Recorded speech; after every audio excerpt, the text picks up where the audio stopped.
things I've been thinking about here recently, and I don't know why I hadn't really realized this before, but you realize things in stages, is that I think that this model, this hierarchy, is actually a model of the unconscious. So when people talk about the unconscious, I think this is what it is, because there's the procedural unconscious, that's at the lowest level, right, because that's movement, so that would be procedural memory, and then the hierarchies above that are representational, most of them, or they're what Luria called kinetic melodies, which would be habitual patterns of behavior that you've mastered, strung together in a novel way, but then above that, that starts to become representational.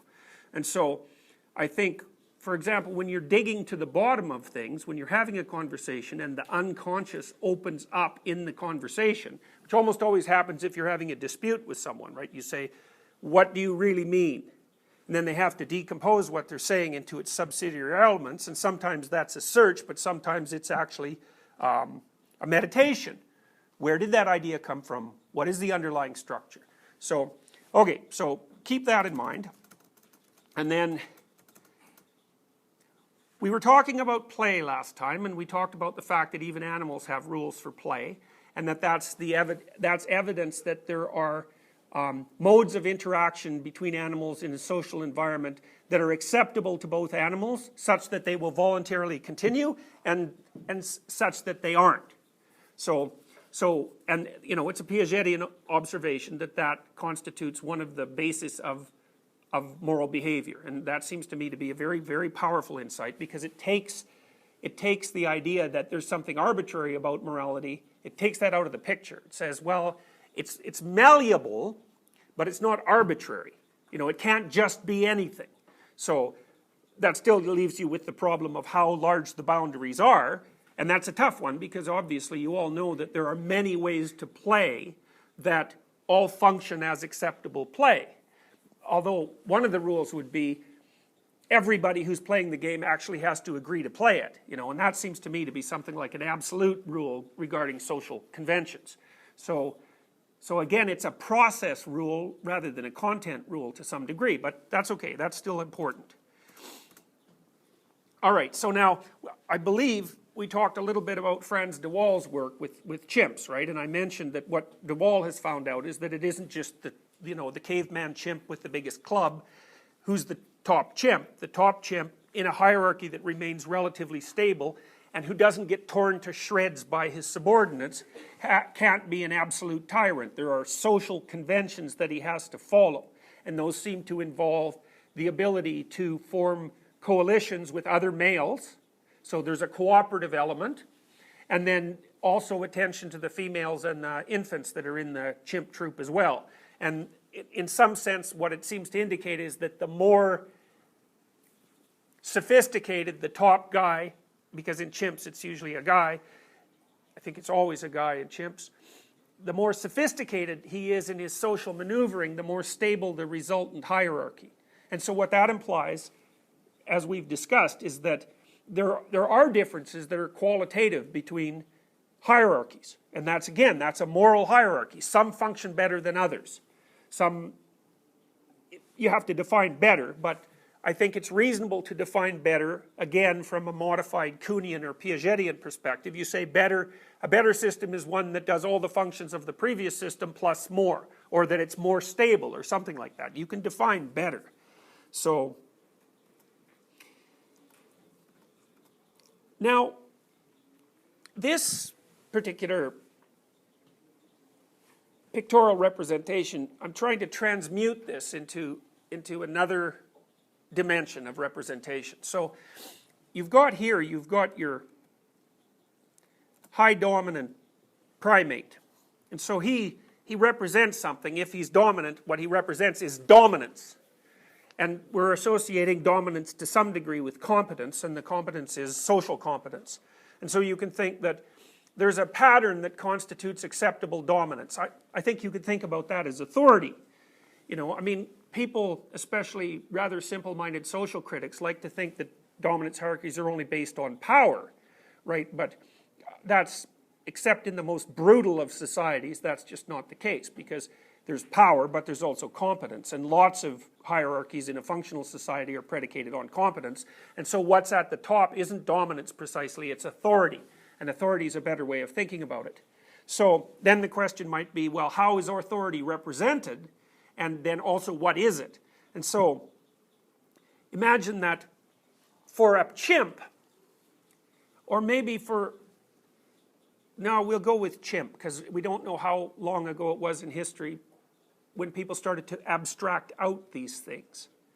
You know, if you think of a word like chief, as soon as there's a word like that, chief is or tribal leader, or whatever the term might be, the fact that that term exists indicates that there's a category for authority, right? And what that means is that as soon as you have a category for authority, you can detach the idea of authority from the authority holder, and you can start to think about authority itself, right? In a troop, like in a chimp troop, there's no authority independent of the thing that's at the top. It's completely embodied. Even though you might be able to say, if you were an anthropological observer, you might be able to say, well, there's some common, here's a chimp troop here, and there's a chimp troop here, and another one here, and you could say, well, there's some commonality in behavior across all of the chimps that are at the top. But the chimps don't know that. It's just a natural fact at that point. But as soon as you can make the category, or the category leader, or something like that, then what you're starting to do is to conceptualize the principles that make authority authority. So, and that's because we can abstract and because we can represent. We've been doing that for a very long period of time. You know, we do that as modern people all the time. There's a huge body of studies in management science about what makes a leader. Now, it turns out that it's very, very difficult to go into that literature and extract out anything of any generality. You know, I mean, my sense was in reviewing that literature that one of the things you can say about a leader is that a leader knows where he's going. But once you go past that, then what constitutes leadership in complex human organizations is hard to articulate, but it's also rather situation dependent. You know, and I would also say there's different ways of being a leader that are dependent on temperament that maybe all be functional. So trying to categorize that is quite difficult, but people still have been trying to do that for a very long time, and they've gone a very long way. So here's a symbolic transmutation in some sense. So at the top left there, you've got people playing football, and then in the middle there you've got an abstract representation of a game. So computer games are quite interesting because they've taken the whole abstraction process one step further, right? They're representations of representations of representations, and you can play with them, and they're simulations. So then the ones on the far right, the bottom one, you see there's a guy standing down there and he's gazing up at God in heaven with this cross, right? And to me that's essentially a dominance relationship, is that, think about it in many ways. So first of all, you're looking up to see the source of authority, so there's the idea that authority is above you somehow. I would say that that representation is an attempt to capture in image what authority constitutes. Now, when people were capturing this in image, like they are in that particular drawing, it isn't that they were trying to put into images something they understood in an articulated way. It's exactly the opposite, is that the phenomena itself of authority as a concept emerged on the basis of the processes we've been describing, which means it emerged from the bottom up as increasingly complex social animals organized themselves into increasingly complex and large social hierarchies. There was an emergence of morality as a consequence of that organization, and then there was an observation of it. You might think, well, what form would that observation take? And it's a Jungian hypothesis, and I think it's a very good one, that part of what the artistic endeavor does is transmute what's not understood yet into image and drama. And that's the source of its further articulation up into statable rules. So first of all, the bottom picture there indicates that a human being can be struck by the concept of authority per se. You know, so you might think, well, what's even more of an authority than an authority? And the answer to that is, It's whatever makes authorities authorities across a large class of authorities. And you might say, well, what is that? And the answer to that is, well, we're still figuring that out because it's so damn complicated. It's unbelievably complicated. Now, I can tell you some things about that image. I can tell you some things that it represents. What it means is that, first of all, it means that authority has this transpersonal process, that's transpersonal existence, that's eternal. So, and why is that? Well, it's because what makes authority authority is stable across hierarchies. The hierarchies can come and go, but the concept itself has an eternal element to it because it remains constant across transformations. And I think that's represented in the symbolic realm by the idea of God in heaven. It's something like that. Now, I got to tell you too, I'm not trying to reduce these religious explanations to the concepts that I'm describing, because I don't think that what I'm telling you is a complete representation of what happens.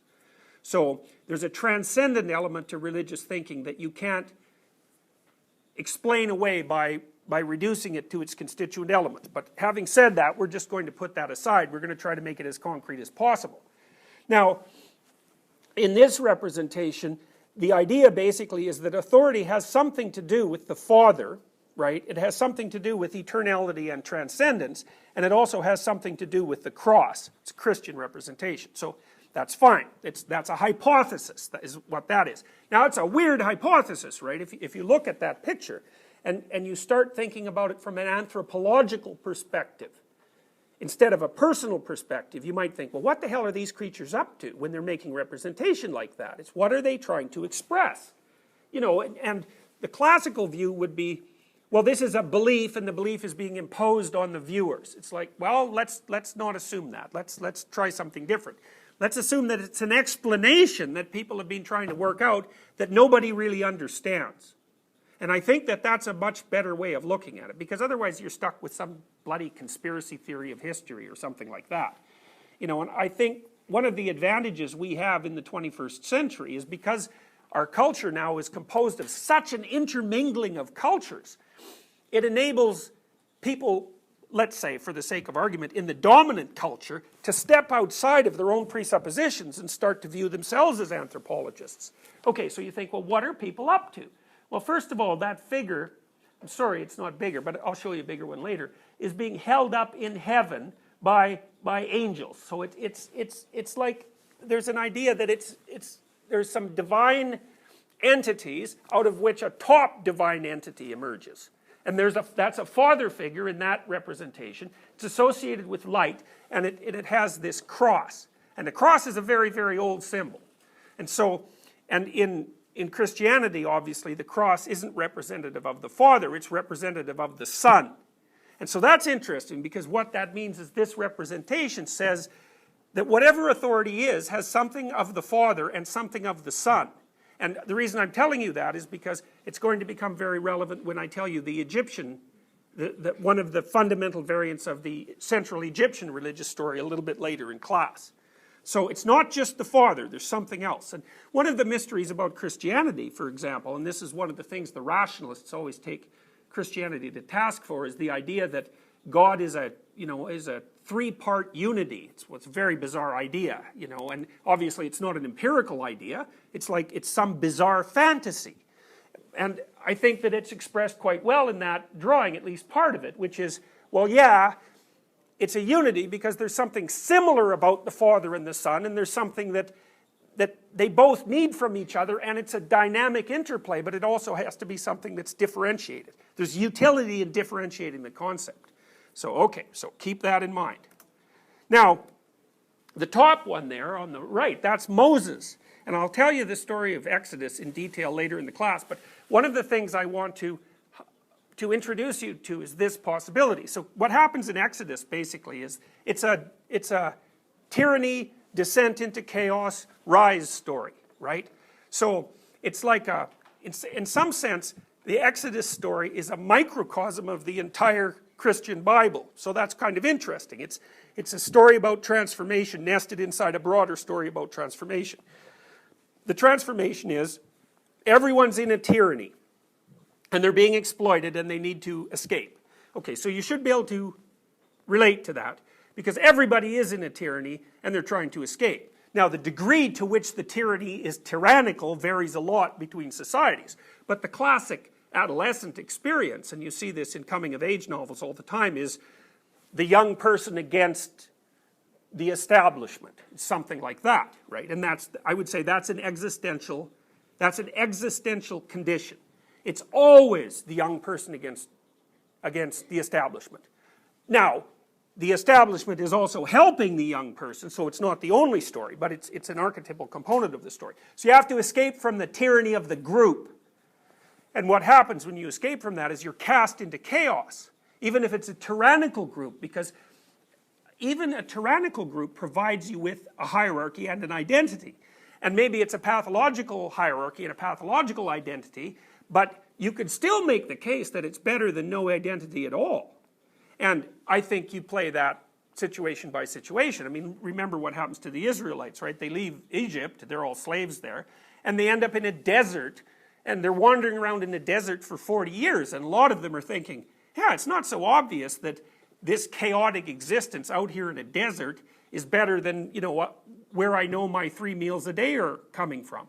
And, you know, you don't want to think about that as merely something that's an abstraction. It's like there's plenty of people in Russia who long for the Soviet Union, right? Because there was a stability that was associated with it. Now, we would say, and I think the Russians themselves said, that was a pathological stability.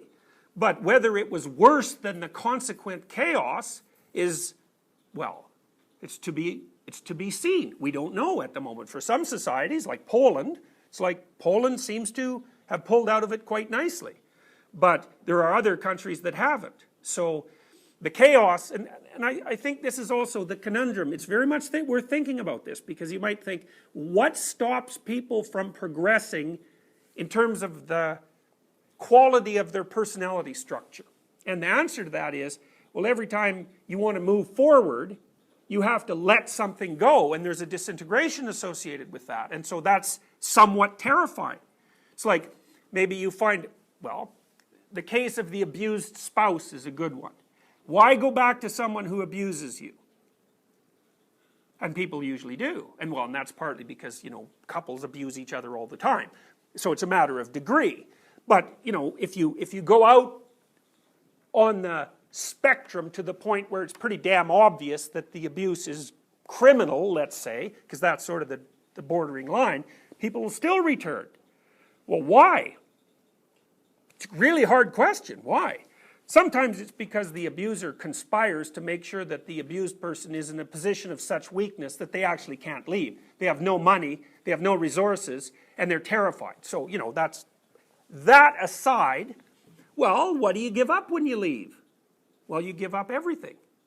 You give up your past, you know, because you have to think, geez, that was a mistake, and that's going to require a lot of thinking through to figure out why you made that particular mistake and how not to make it again, because you probably will, because whatever got you into that situation to begin with is undoubtedly still there unless you fixed it. And then, of course, your future's shot, right? And so is your present self-image.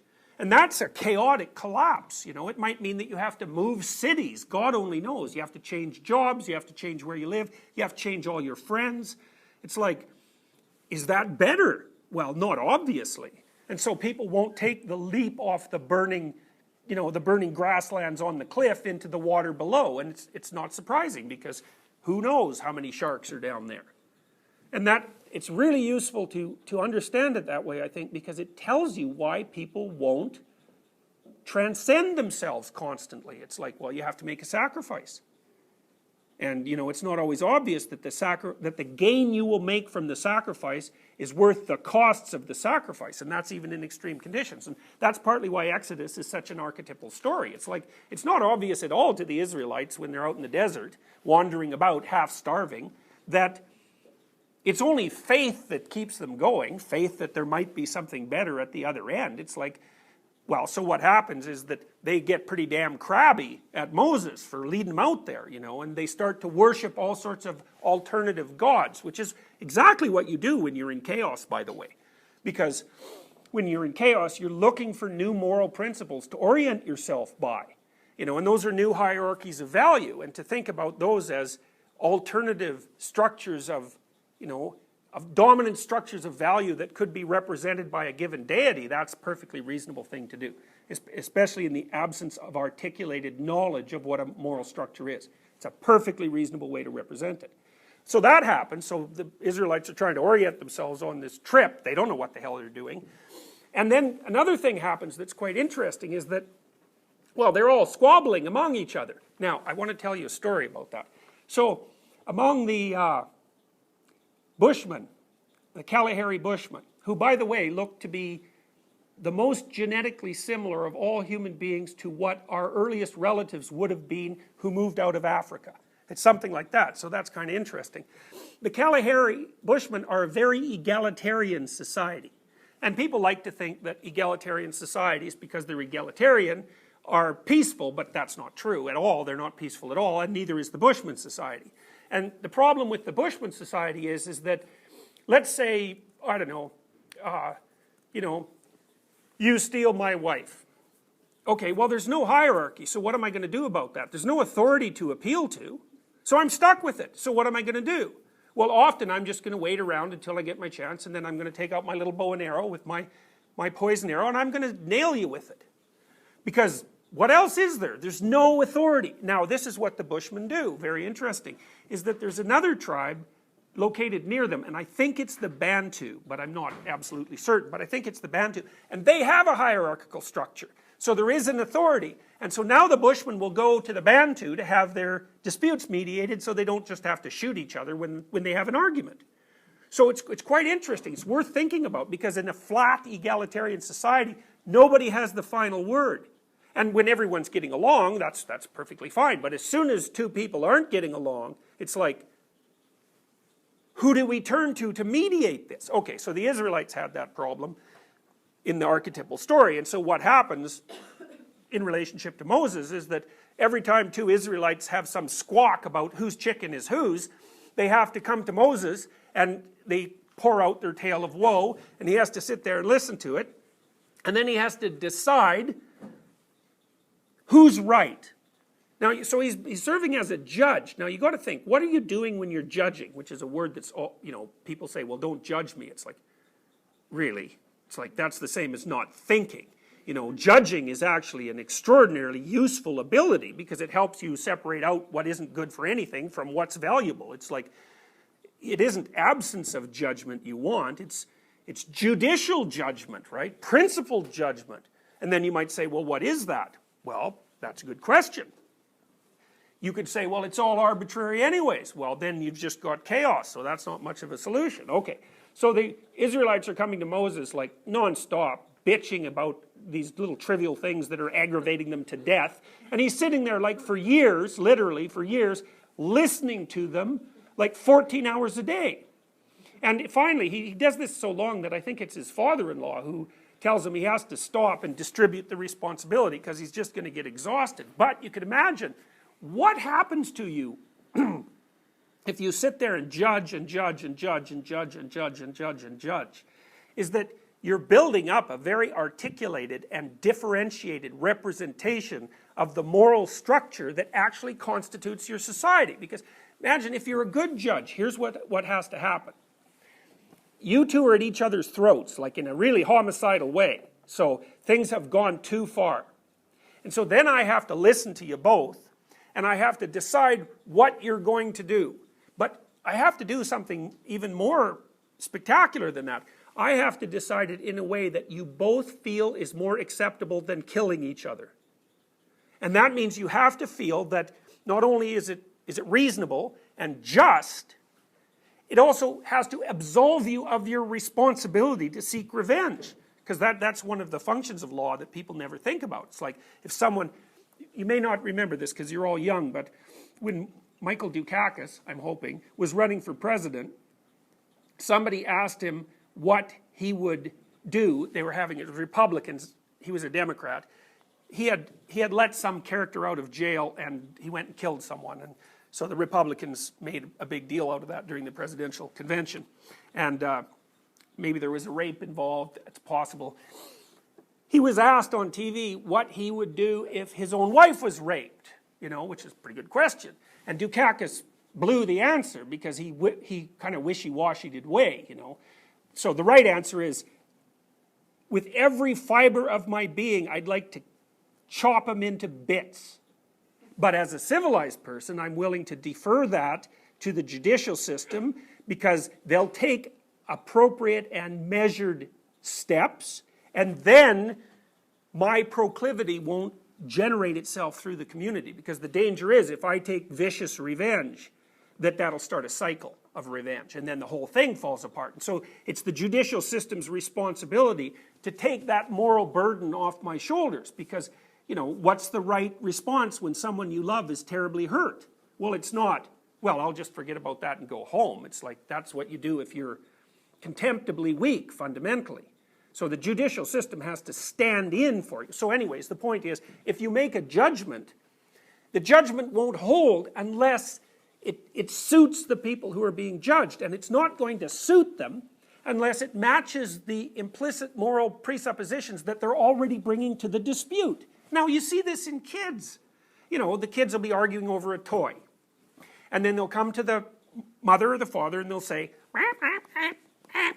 And then the mother will say, well, you do this and you do this. And if the kids don't like that, they'll go, well, that's not fair. And kids, like, they're really obsessed with fair. They want it exactly fair in an understandable way. So the parent not only has to adjudicate the dispute, but the parent has to adjudicate the dispute in a manner that the children will accept, or they'll just go back into the other room and have the fight all over again, right? Or they'll poke each other, or, you know, there'll be tit-for-tat revenge going on non-stop. So what that means is that the articulated representation of the solution has to match the embodied expectation of the population. So there's already a morality that's governing their interactions. They just don't know what it is. If there wasn't, they wouldn't even know when they had been wronged, right? Because you can't figure out when you're wronged unless you know when you're not wronged. So to say, well, I've been wronged, means to say, well, I don't know what's going on here, but it doesn't seem fair. And so then poor old Moses has to look at that, and he has to think about it, and he has to think, well, why is this fair, and why is it unfair, and who is right here, and then what's the solution? And the story represents him as doing that for the 10,000 hours it would take someone to become an absolute expert at doing it. Well, then the story, what the story essentially relates, is the revelation of a moral code, and that's the 10 Commandments, right? You think, well, they say the 10 Commandments came from God. Well, that's fine. We kind of have an idea about God that's already stemming from the bottom picture. It's the abstract representation of what constitutes the source of authority across time. That's a perfectly reasonable way of thinking about it. And Moses, he has this bright revelation, which is like a moment of insight. Now, what happens in psychotherapy when you have a moment of insight is that you figure out what you're already doing. That's what happens, because you come to the therapist and you say, look, I had this relationship and this is how it went. Then I had this relationship and it went the same way. And I had this relationship and it went the same way. What's going on? And so then you talk about it and you talk about it and you talk about it until all of a sudden, bang! You think, here's the explanation that maps onto the behavior. And it feels like a fit, right? And that's the insight moment. It's like, I got it. And it's interesting because if you know, I do dream interpretation fairly regularly, and you know, you think, well, that's kind of like astrology. And, you know, that's a perfectly reasonable objection, except that it's more like literary interpretation. And you think, well, how do you know when you've got it right? And the answer is, well, it's an insight. Like, you talk about it, and all of a sudden, it sort of crystallizes, and the person goes, oh yeah, that fits. I've got it. How you figure that out, I don't really understand. I don't get it exactly. I think it's something like, when you get the map right, what happens is that there's an understanding of how that generalizes across situations, and so partly that simplifies the problem. You know, you say, well, here's the rule, instead of having to act it out on stage. And I think the reason that would come with a burst of insight is because it's simpler and more efficient, and so your body recognizes it as an optimal solution. And I think it also opens up new possibilities for the future. And I think that gives you a dopamine kick. And so that's why the moment of insight is associated with this really potent affective marker. And That's a revelation. When you have a moment of insight, it's a revelation. People even say that. Now, we might not think anymore that it's a divine revelation, but I'll tell you, if you had a revelation of sufficient magnitude, so maybe it was one way up in your abstraction hierarchy, if you had a revelation at that level, you'd describe it as a religious experience. People do all the time. That happens to alcoholics all the time when they're recovering. You know, they have a flash of insight, and that's when a new personality gets catalyzed. And if that happens to them, sometimes they can stop drinking. It's the best. Now, maybe this is outdated because I knew the literature 25 years ago, but I doubt it because we haven't made really any progress in treating alcoholics. Revelatory personality transformation cures alcoholism. Now, we don't necessarily know how to bring it about, but the 12-step programs try to bring it about. So, okay, so you can think about all that. There's a bigger representation of the picture. So that's authority. What is authority? Well, now I'm hoping, it's been a while since I looked at these pictures, I'm hoping that picture, I think that picture is of Doré, I think it's Gustave Doré, and I think that's Moses receiving the tablets from God, but I might be wrong, but I think that's what it is. And there's light associated, yep. So the Israelites knew what was right and wrong? They just didn't know that they knew it. Okay, and so they needed someone to tell them. They knew when they had been wronged, they didn't know what to do about it? Or even necessarily why they'd been wronged. They just have a sense that this wasn't right. And I think the best way to think about that is to think about 5-year-olds. They know when somebody breaks a rule, but they don't know what to do about it. It really bugs them. That's a Piagetian observation too. You're not playing by the rules. That's enough to make many young kids cry, right? And when they're crying, you think, what happens when you're crying? Well, it's a distress call. It's a request for the intervention of authority. That's what crying is. So the kid knows something's gone wrong. His pattern detection system is that sophisticated, but his capacity to represent that and articulate it, well, from a Piagetian perspective, that doesn't come until multiple stages of development later, like the highest level of development. And lots of people, according to Piaget, don't even get there, right? And that would be the ability to play games with the rules of games. And so you do that when you were having a constitutional discussion, for example. Or maybe when you're talking with your friends on the playing field about what the rules are going to be for a pickup football game. So you can conceptualize yourself at that point as not only a thing that is good because that thing can follow rules, which is an earlier stage of development, but that as a thing that's good because not only can it follow rules, it can abstractly represent the rules, it can engage in a discussion about the rules, and it can update them. And I would say that's part of what's being represented by this picture on the left. So the father is the thing that's the rules, and the son in this representation is the thing that can update the rules. Now it has to die and come back in order to update the rules. And so that's partly why the father in that figure is holding a cross, because the cross is a symbol of death and reconstruction. That's the price you pay for reformatting the rules, because you have to do that to yourself too. So yeah.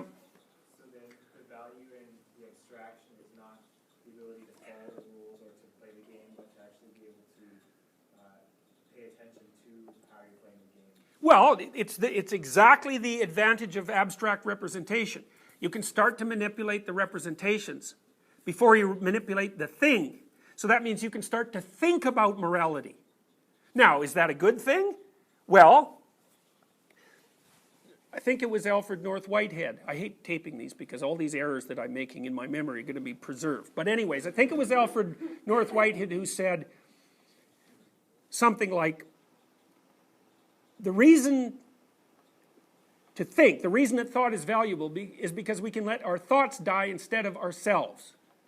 Right, and so then you think, well, once you can lay out the rules, okay. The kids are playing a game, one kid cheats, or another kid suspects the first kid has cheated, and there's no adults around. So what's the outcome?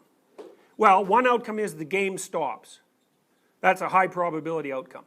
Or the game continues, but no one's having any fun.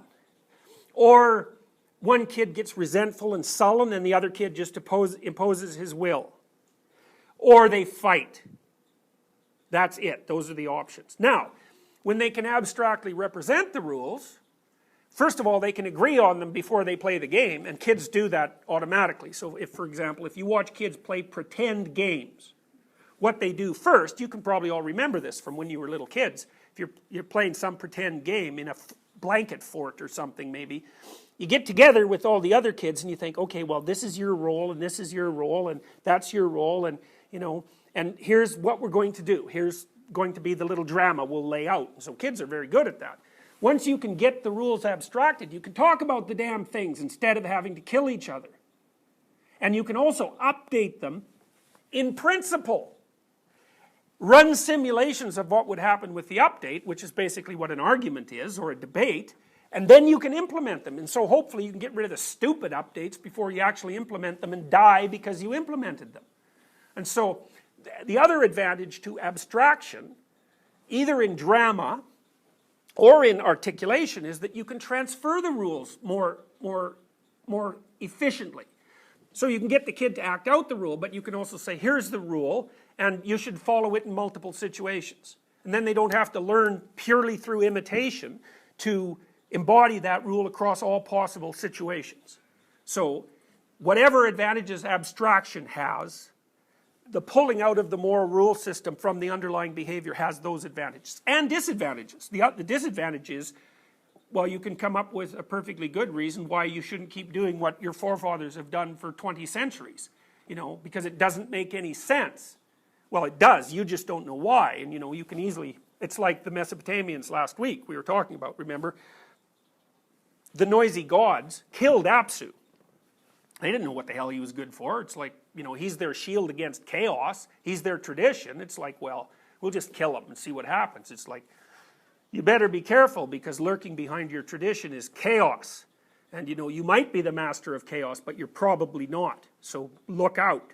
Now, we got some clue from the Mesopotamians what the master of chaos was like. The master of chaos was a new kind of god who had eyes all the way around his head, who could speak magic words. So there's an attention, verbalization, communication element to that. And the Mesopotamians figured out that thing should be at the top. Now it's a staggering insight to think that, because it also might be right. It's like, okay, what should you follow? Well, the first answer is follow the damn rules. Why? Well, because that's what people expect, and you won't get into too much trouble if you do that. But then you might say, well, sometimes the rules are wrong, or sometimes they don't apply. Okay, that's definitely true. Then what? Well, that's a whole different issue. Well, and the Mesopotamians would say, that's a really good time to pay attention and to confront the chaos voluntarily and to communicate about what you're doing and to reformat the world, restructure the world as a consequence of your confrontation with this chaos. And that's a higher deity, and I think it's the god of attention fundamentally. It's something like that, but it's more. It's attention plus articulation plus communication. And that would be the highest, so the Mesopotamians would say, that's the highest god. It's a hypothesis. So to the degree, now, I wanted to tell you the rest of the Mesopotamian story. So cool. So, you remember that Marduk goes off and conquers Tiamat, puts her in a net, cuts her into pieces, and makes the world.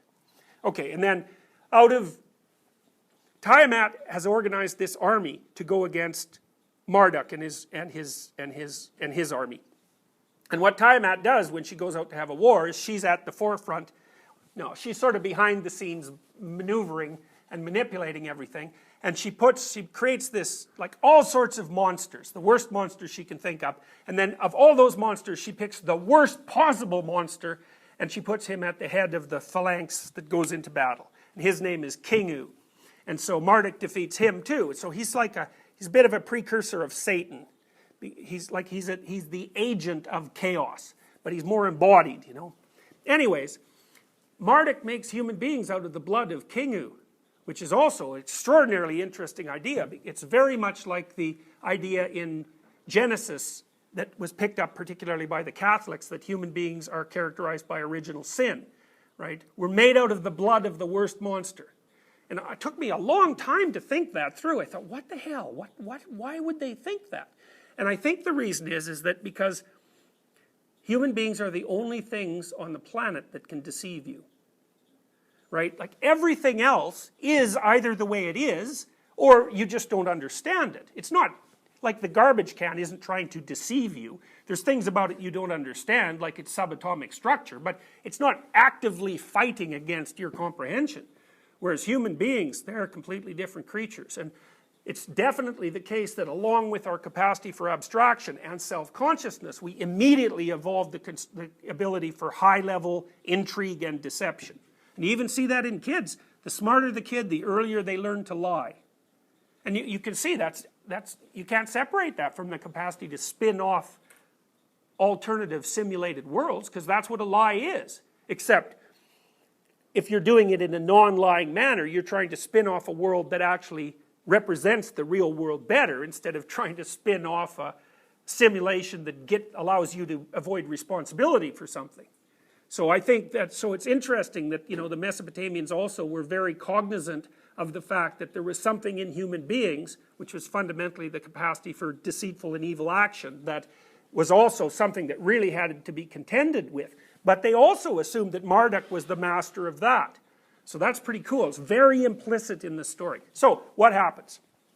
So the emperor lived in a walled city, because cities were walled at that time, and the reason for that was if they weren't walled, then the marauding barbarians would come in and kill all the men and take all the women and burn the place to the ground and steal everything. So, people weren't all that happy when that happened, so they built big walls to make sure that that was difficult. So that was order inside the walls and chaos outside, and chaos was out where the barbarians are, which is still what we think.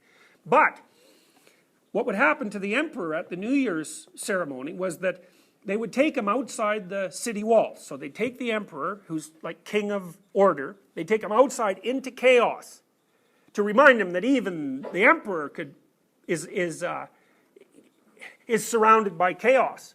So then they'd strip him of all the clothing and symbols that made him emperor.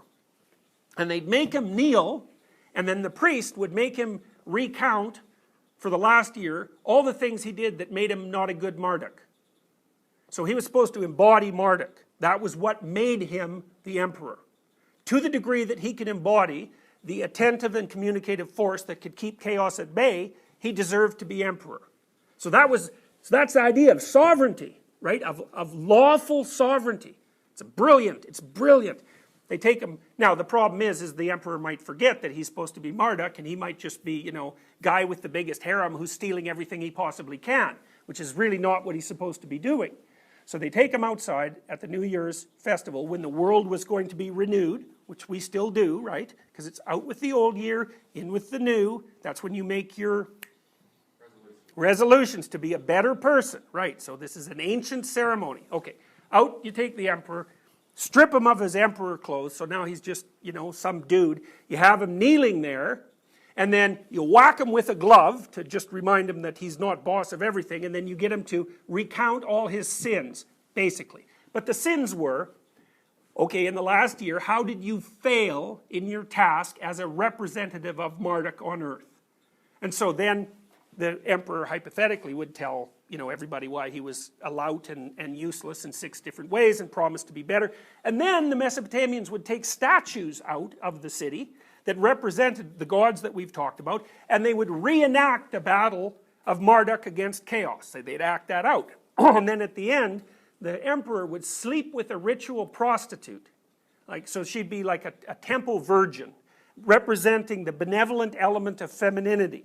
And then they'd go back in and have their year start. Now, it's very much like St. George and the Dragon, if you think about it, right? You know the St. George and the Dragon story. St. George goes, a dragon has captured a virgin, and St. George is out there, he's going to slay the dragon and free the virgin.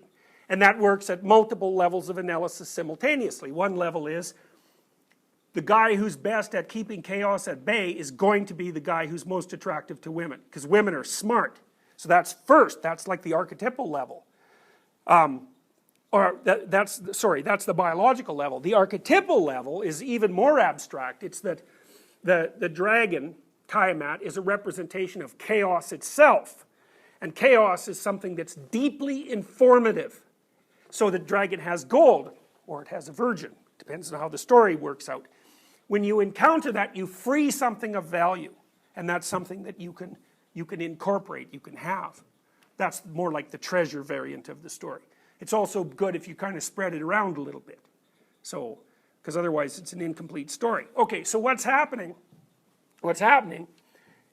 in Mesopotamia at that time is many, many tribes are being brought together. They've all got their own mythology, and everyone's trying to figure out, okay, how do we benefit from the fact that we're all going to live together without having to kill each other, which is the standard human problem, right? Because it's good to cooperate, but you don't want the foreigners upsetting your horse cart, and you don't want the whole thing collapsing into chaos. So how do you balance that? So what you could imagine, Eliade called this the war of the gods in heaven, which is a very common mythological motif. So you can imagine, if you will, all these tribes have their own culture and their own representation of that culture, often in mythological stories. They're brought together. Where does the war take place? Well, if it doesn't take place between the people, which is what will happen if they can't cooperate, it's going to take place between the representations. So what's happening is, you know, culture A's got a story and culture B's got a story, and the stories kind of are the same and they're kind of not the same.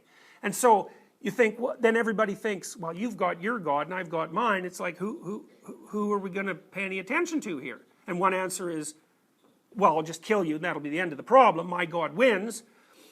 Or another issue would be, well, we'll just let everything drop into chaos, which in some sense I think is what happened to Rome. It just ate so many gods it could no longer survive. Or we're going to figure out how to get along together. Well, that means your story and my story have to be brought together so they're commensurate. Now, one of the things that's quite interesting is that you can actually see this happening in the oldest books in the Bible.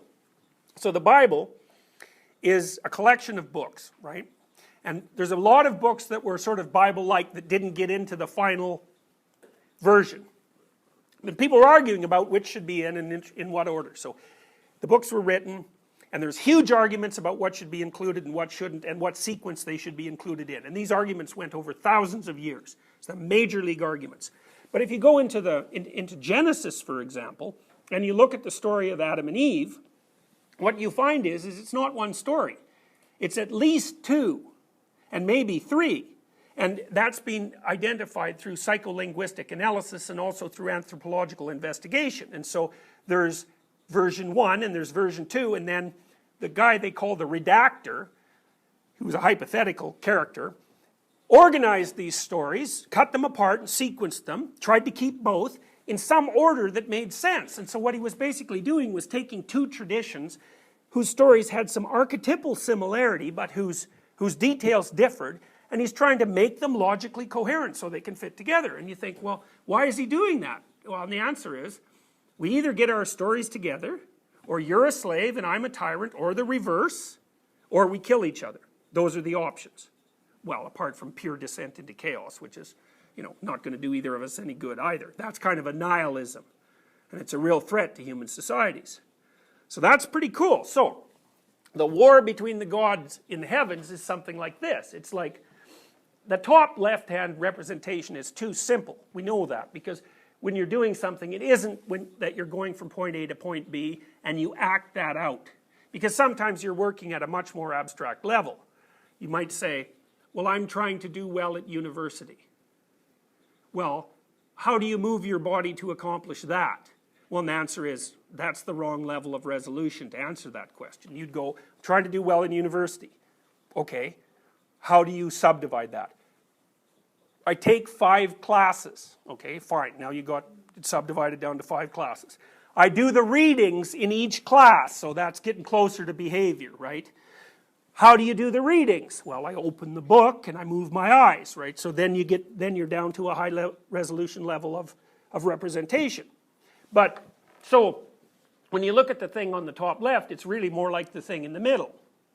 It's nested value orientations that ground out in action.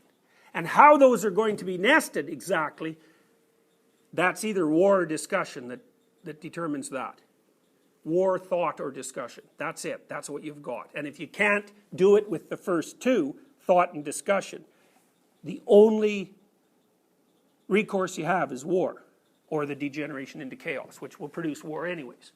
So, and then there's a further transformation which is, well, if I could do any of these three things to further my move forward, which takes priority? Now you're solving that problem all the time, or you can't act. And sometimes you'll actually see this in yourself, you know.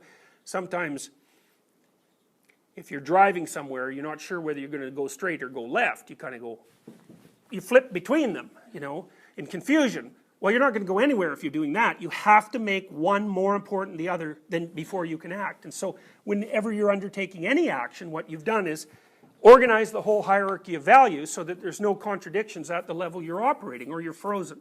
And so you're making value judgments all the time. And you know this. It's like, should you go to the library, or should you read your book at home? You know, or maybe should you be studying for that course or this course? You know, or when you're really feeling desperate, should you be in that discipline?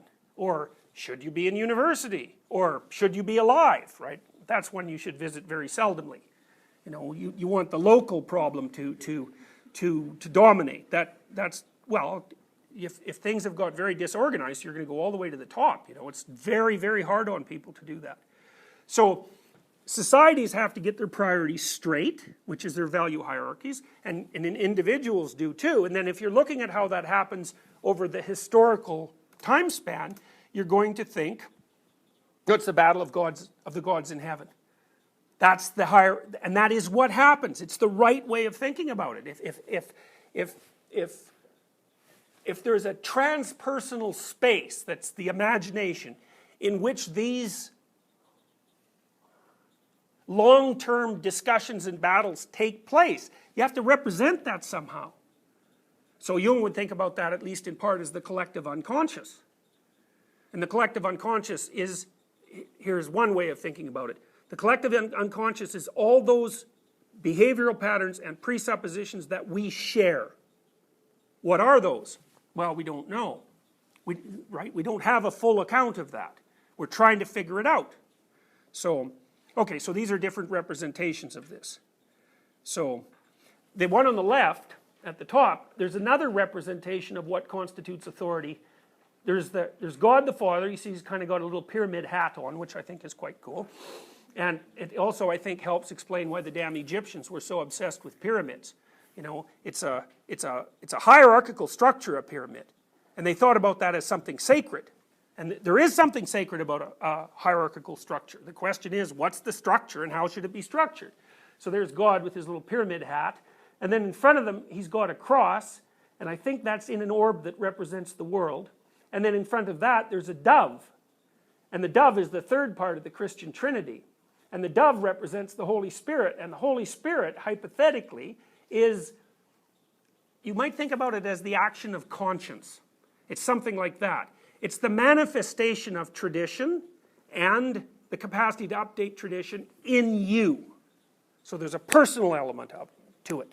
So, and that's why the dove is a thing that communicates between the heavenly realm and the earthly realm, fundamentally, something like that. Now, you see that on the American dollar bill. That's pretty cool, because what they've done there, same kind of idea, except the top of the pyramid is detached from the bottom, which I really love, because what it's making this claim that the thing that's at the top of the pyramid isn't part of the pyramid. And that's a bloody brilliant, and I think that that's an observation the Egyptians first got right, and we're going to tell that story here in a minute. It's that, think about it this way. We'll go back to the game idea. Your kid's playing hockey, and you say, be a good sport. Now, then the question would be, if the pyramid at that point is the hockey game, if he's a good sport, does that mean he's going to win the hockey game? And the answer to that is no, it doesn't mean that. What it means is that he's going to win the game that goes across multiple sets of games across very large spans of time. And so it's not really part of any hierarchy. It's something that's above them all. And that's the best game to play.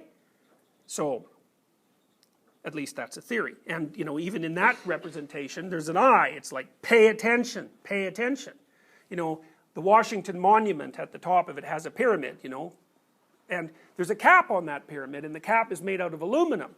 And you might think, well, why would it be made out of aluminum? And the answer was, when that monument was made, aluminum was the most precious metal on the planet, because people had just figured out how to make it. So they made this nice cap that it was even more precious than gold. So what the symbol is that the thing that's at the top of the pyramid that isn't quite connected to it is more precious than gold. And that's an alchemical idea too. And it's right. It's right. It's not a metaphor, or it is, but it's... A lot of things we think are metaphors aren't. They're just descriptions of things at a level we don't understand. Yep? You seem to stress the sacred nature of paying attention. Can you clarify to some degree why it would be sacred? Because it keeps chaos and order properly balanced. Everywhere. And we'll get into that more deeply as we get into these stories. It's a very good question. You know, to answer that, you sort of have to answer, well, what constitutes sacred?